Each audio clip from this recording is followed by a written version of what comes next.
My best friend's wedding, a girl lunged forward and caught the bouquet, only for it to slip from her hands and land squarely in my arms. My best friend, Lauren Walker, beamed at me. "Madison, looks like you're the next bride." The guests exchanged knowing glances and turned toward my boyfriend of 8 years, Mason Ryder, the CEO of the Ryder Group. But he calmly plucked the bouquet from my hands and casually passed it to the girl standing beside me, his secretary, Natalie Carter. She caught it first. He ruffled my hair, his voice gentle. "Be good. Give it back to Natalie for now. We'll wait for the next time." The spotlight and the guests' attention shifted with the bouquet, settling on Natalie. I looked at her startled yet shy expression, then rested a hand on my stomach and forced a bitter smile. Mason didn't know there wouldn't be a next time. Our 8-year promise had already come to an end, and we still hadn't taken the step into marriage. And I had already promised my parents, who were royalty, that next week I would leave and return to Montelvia to inherit the family legacy. The moment Natalie Carter ended up with the bouquet, my best friend Lauren Walker's smile vanished. She was even angrier than I was. Leaning close to my ear, she whispered through gritted teeth that Natalie did it on purpose. "Before the wedding, I specifically told everyone the bouquet was meant for you." I gently interrupted her. "Lauren, today is your big day. Little things like this don't matter. But you've waited 8 years just to marry Mason," she said anxiously, "and now you're carrying his child. If you still don't have the wedding soon, it's okay." I turned my head calmly and looked toward Mason Ryder. Natalie, holding the bouquet, was sitting right beside him. The distance between them was far closer than what a secretary should reasonably keep.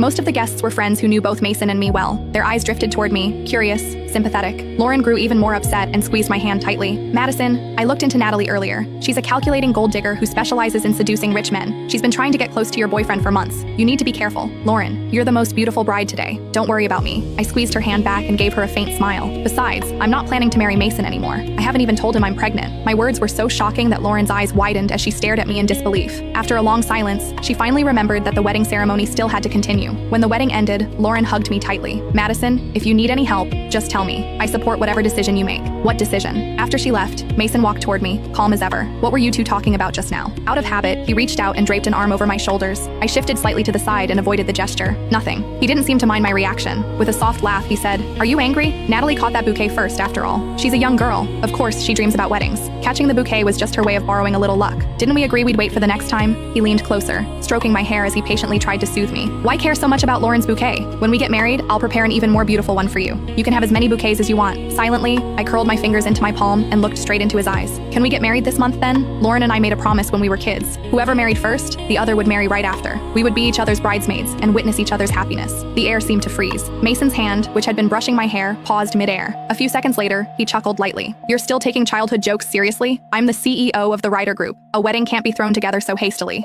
Don't rush. I promise you, it will be the most perfect wedding." Bitterness surged quietly in my chest. Every time a conflict arose, he would make promises about next time, about that future wedding. 8 years had passed, and I was still waiting for the day that promise would come true. But now I had decided to go home. I wouldn't wait any longer.